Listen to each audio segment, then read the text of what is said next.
আমি শুরুতে বলছি মাই ইয়ং জেনারেশন, তরুণ যুবক কিশোর হীরক খণ্ড রত্নরাজি, যাদের কাছে ভিডিও অথবা ক্যামেরা মোবাইল রয়েছে, অথবা আমার কোন সাংবাদিক জার্নালিস্ট মহোদয় ভাই যদি থেকে থাকেন, আমি গুনাহগার খাকসান alike doctor Mohammad Ashraf Ali Molla Siddiqui internet সহ সকল গণমাধ্যমের একজন জাতীয় এবং আন্তর্জাতিক সাংবাদিক হিসেবে অনুরোধ করছি, আমার ছবি অথবা ভিডিও গ্রহণ করবেন না।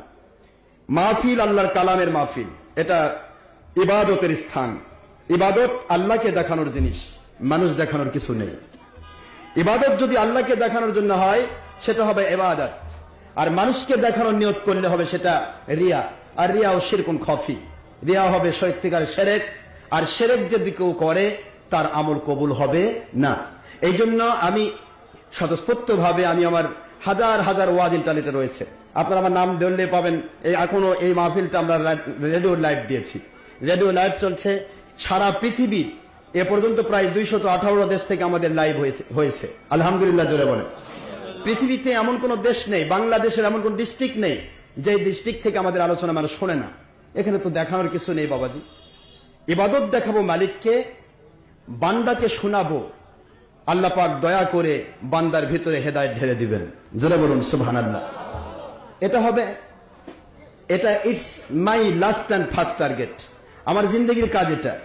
আপনারা যদি ডক্টর আশরাফ সিদ্দিকী ওয়াজ দিকে সার্চ দেন, আমার একটা চ্যানেল আসবে, চ্যানেলটাতে ক্লিক করলে এট এ টাইম আপনি হাজার হাজার ওয়াজ পাবেন সারা পৃথিবীর যে কোনো দেশ থেকে, কিন্তু কোথাও আমার ছবি ভিডিও পাবেন না। কারণ ইসলাম আমি আল্লাহকে মানার জন্য মানি, নিজেকে জাহির করার জন্য মানি না। আমার মালিককে জাহির করব, মালিক আমাকে দেখবেন, তিনি আমার ওয়াজ বান্দার মধ্যে ছড়িয়ে দিবেন, এটা তার কুদরতি ব্যাপার। আমাদের দায়িত্ব বান্দাকে ওয়াজ শুনিয়ে দেওয়া, ঠিক না ঠিক বলেন। এরপরেও যারা ভিডিও বা ছবি করছে সেটা তার ব্যাপার।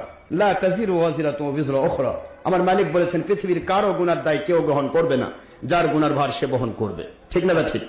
আবার সরকারি ভাবে আইনানুগ ভাবে যদি কোনো কিছু আপনার আমার উপরে আইন করে দেওয়া হয়, লিখতে গেলে লেখাপড়া করতে ছবি, চলাফেরা করতে ছবি, ব্যবসা বাণিজ্য করতে ছবি, অথবা আপনার এই যেটা যেটা যেটা সরকারিভাবে আইন করা হয়েছে এটার জন্যও তাই, যার দায় তার, আমাদের দায় নেই, ঠিক না ঠিক যেরকম দায় ওইটা।